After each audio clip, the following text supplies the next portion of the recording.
Everyone knows that my name's Ellie and I have a twin sister named Andy.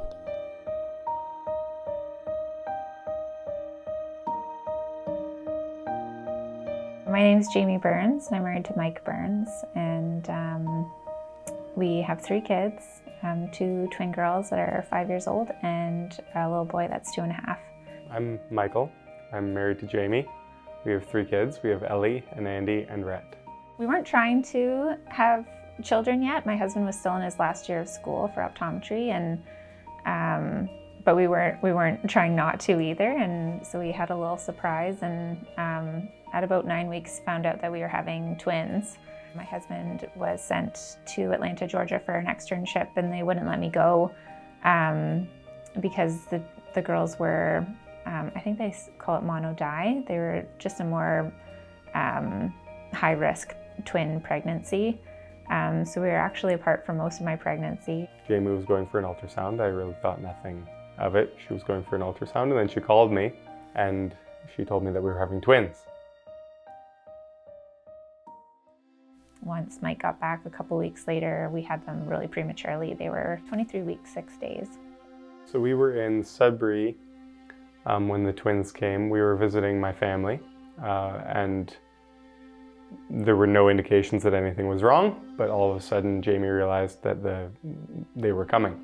I didn't really quite understand what was going on. I think I just assumed that I could feel them coming, and I thought they'd just kind of maybe push them back and then close me up and we'd be good. Immediately called an ambulance, went to the hospital, and they basically said, you know, the survival rates are abysmal at this age, and you know, even more so with twins. And so they were kind of preparing us right off the bat for, you know, this is not a good situation. This is not a, there's a pretty low probability that they'll actually survive this.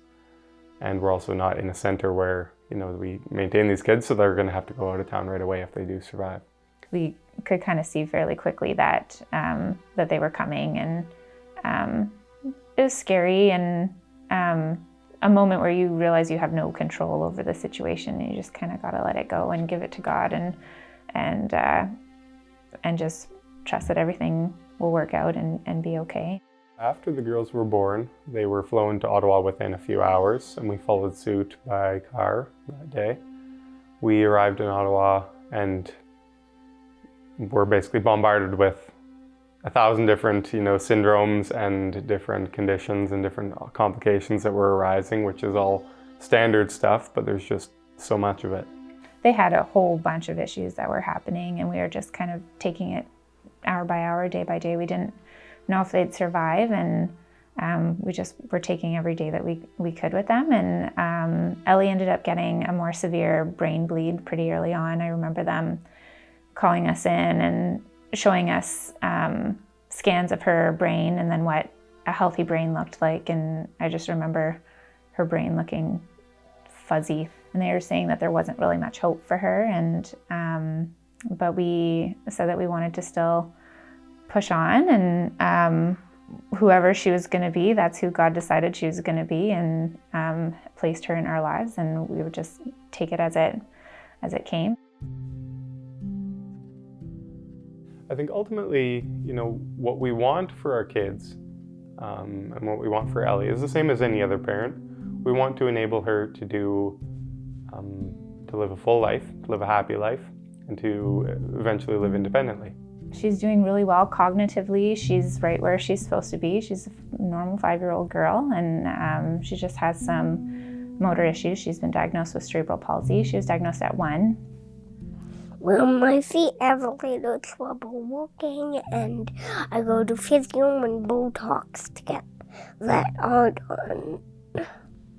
And my right hand also isn't working. It's a pain, but physio and needles is the only way to get my right hand working. To help accommodate all of Ellie's needs and some of the support she needs, especially while she's moving from place to place, we've had to make a few changes. My dad helped us install a railing on our basement stairs, which is right at scooting height for her, so she can hold on to it while she makes her way down for support. She has a wheelchair, which we use when we're out and about.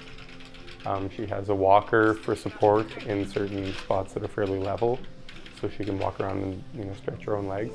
She has a stander when she's downstairs working on homeschooling. She's had a number of different leg braces, essentially. There's special shoes that we had to find that fit around her leg braces. There's hand splints, there's this and that and the other thing. And so there's been a lot of different stuff.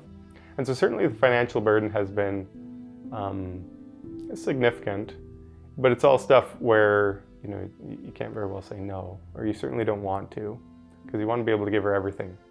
I think it was our social worker who had said that there was different organizations out there that we could reach out to help with the financing, and we came across Easter Seals. We ended up learning about them a little bit more, that they help kids with disabilities get equipment that they need.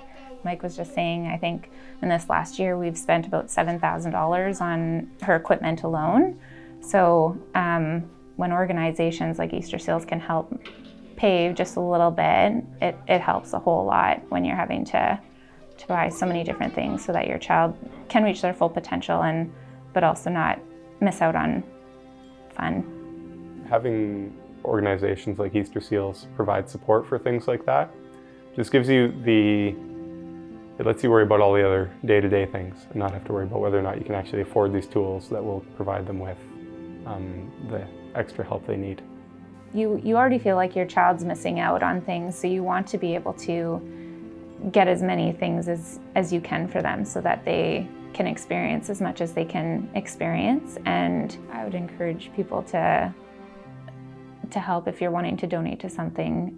Donate to places like Easter Seals, where they're just trying to help families that have some kids with disabilities, and it really helps a lot. We're so thankful. Okay.